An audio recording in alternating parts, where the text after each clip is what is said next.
Bueno, continuando entonces con secciones, vamos a revisar entonces el mismo ejercicio, pero ahora utilizando el método de secciones para determinar las fuerzas en cada uno de los elementos. Entonces aquí tenemos marcado nuestro primer corte. Como pueden observar, corta 1, 2, 3 elementos. 2 de ellos llegan a un punto común que es el B. Tenemos los mismos ángulos, tenemos las mismas reacciones, entonces podemos partir pues de que ya hallamos las reacciones, de que a Y nos dio menos 16.8 y de Y 38.4. Entonces para analizarlo por secciones pues hacemos el corte y tomamos una de las partes que vamos a analizar. Entonces podemos tomar esta parte de abajo y nuestro punto común es B. O si tomamos la parte de arriba, con la gráfica que tenemos acá, nuestro punto común sería D. En este caso lo vamos a hacer con la parte de abajo que tenemos acá. Y nuestro punto común B. Listo, entonces planteamos una sumatoria de fuerzas en Y, una sumatoria de fuerzas en X y una sumatoria de momentos en el punto externo del que estábamos hablando, en este caso B. ¿Por qué se hace ahí? Porque las fuerzas que van en los eslabones y llegan a ese punto no van a generar momento porque no van a tener distancia. Entonces estas fuerzas, como su línea de acción pasa por el punto, no generan momento. Las demás fuerzas cuya línea de acción pase por el punto tampoco. Entonces dy no nos va a generar momento. La fuerza de 10.8 sí nos genera momento y la componente de la fuerza de A en el eje Y pasa también por el punto B, luego tampoco nos genera momento, solo la componente en X. Entonces lo que vamos a plantear aquí es lo siguiente. Tenemos para la sumatoria de momentos que la fuerza de 10.8 multiplicada por la distancia que hay desde B hasta C, que revisamos acá y es 35, nos va a generar un momento negativo. Y la fuerza de A por el coseno, o sea, la que está aquí en el eje X, multiplicada por su distancia perpendicular, que sería 12, entonces esa nos va a generar un momento también negativo. ¿Listo? Entonces acordémonos que el momento es fuerza por distancia perpendicular. Fuerza en Y, distancia en X, fuerza en X, distancia en Y. Listo, despejando de acá, vamos a obtener que la fuerza de A nos va a dar menos 35.7 kits. Entonces, si la fuerza va saliendo, ¿sí?, nos va a dar en tensión. Y si la fuerza va entrando, nos va a dar en compresión. Si revisamos acá. Entonces, si está en tensión, la fuerza cuando hagamos el corte nos va a dar saliendo, ¿sí? Y si estamos en compresión, cuando hacemos el corte, la fuerza nos va a dar entrando. ¿Listo? Entonces, entrando compresión, saliendo tensión. Entonces aquí revisamos y nos da que la fuerza la asumimos saliendo, pero nos dio que va entrando, por lo tanto compresión. Pasamos a la sumatoria de fuerzas en X. Despejamos la fuerza BC de acá, reemplazando el valor. El valor de fuerza de A se reemplaza como nos dio acá, con el signo negativo. Entonces reemplazamos ese valor con signo negativo, menos por menos nos da más. A pasar al otro lado, nos quedaría negativo. Entonces, con este negativo, perdón, nos daría positivo. Al pasar este al otro lado nos queda positivo. Entonces reemplazando nos da 31.5 kits positivo. Quiere decir que como lo asumimos para la fuerza BC, está correcto.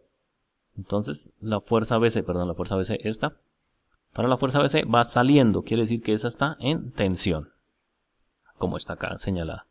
Y reemplazando en la sumatoria de fuerzas en Y, ya teniendo el valor de la fuerza de A, y reemplazándolo con el signo que nos dio acá, pues vamos a obtener la fuerza BD, y la fuerza BD nos va a dar menos 10.8 o 10.85 kits. Como nos da negativa, quiere decir que esta fuerza no va saliendo, sino va entrando, entonces está en compresión.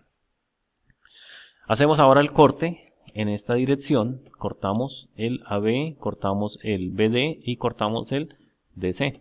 Pero del anterior corte ya conocemos cuánto vale la fuerza BD. Por lo tanto, solo tenemos dos incógnitas. Necesitaríamos solamente dos ecuaciones. Las dos ecuaciones en las que lo podemos calcular pues serían estas. Una sumatoria de fuerzas en X y la sumatoria de momentos. Entonces, al hacer el corte de esta forma y dibujamos esta sección de acá, el punto común es B también. Entonces lo tenemos graficado acá. Tenemos las reacciones y tenemos la fuerza AB, la fuerza BD que ya la conocemos y que va entrando, y la fuerza DC. Aquí AY sabemos que va bajando, pero pues lo tenemos desde el esquema inicial, entonces está hacia arriba, pero aquí se especifica que va menos 16.8. Sumatoria de fuerzas en X, entonces tenemos la fuerza AB, a X ya sabemos que vale 0. La otra componente es la fuerza DC por el coseno del ángulo que tenemos acá, que nos dio 18.92. Si hacemos la sumatoria de momentos, pues me ubico en B, entonces FAB y FBD no van a ser momento porque su línea de acción pasa por el punto. La reacción en Y no va a ser momento porque su línea de acción pasa por el punto. La reacción en X, si hubiera alguna, no va a ser momento porque pasa por el punto. Pero como esta vale 0, pues no tenemos problema. La componente de fuerza DC en el eje Y no va a ser momento y la componente en X sí nos va a hacer momento. Entonces la componente en X va a ser momento y la fuerza AY va a ser momento. Entonces como tenemos que AY baja, porque aquí dice menos 16.8, nos dio que va bajando, entonces el giro sería positivo. Entonces tenemos 16.8 por la distancia que tenemos acá perpendicular, 22.5, girando positivo. Y la otra que nos va a generar es la componente en X que está aquí, que sería FDC coseno de 18.92, girando positivo, multiplicado por su distancia perpendicular, que es 12. Despejando, pues obtenemos que la fuerza DC nos va a dar menos 33.3, quiere decir que la asumimos saliendo y va entrando. Como va entrando es compresión. Y la fuerza AB que tenemos acá, la sacamos de la sumatoria de fuerzas en X, reemplazando el 33.3 con el signo que nos dio aquí en esta ecuación, y obtenemos que la fuerza AB o BA es de 31.5 kips. Nos dio positivo, quiere decir que como la asumimos está correcta, va saliendo y saliendo es tensión. Si comparamos los valores que obtuvimos por el método de secciones y por el método de nodos, son exactamente los mismos. Cualquiera de los dos métodos nos puede dar la solución de las fuerzas internas de los eslabones. También se puede combinar en algunos casos donde si tenemos que hacer un corte en esta parte, pues ya no tenemos 3 eslabones, entonces ya nos tocaría por nodos. Podemos solucionar una parte por secciones y otra parte por nodos. En este caso pues se demostró cómo se puede solucionar haciendo 2 cortes y solucionando por secciones. Listo, entonces esto es lo que se va a revisar ahora. Por favor consultar los ejercicios que están en el libro, en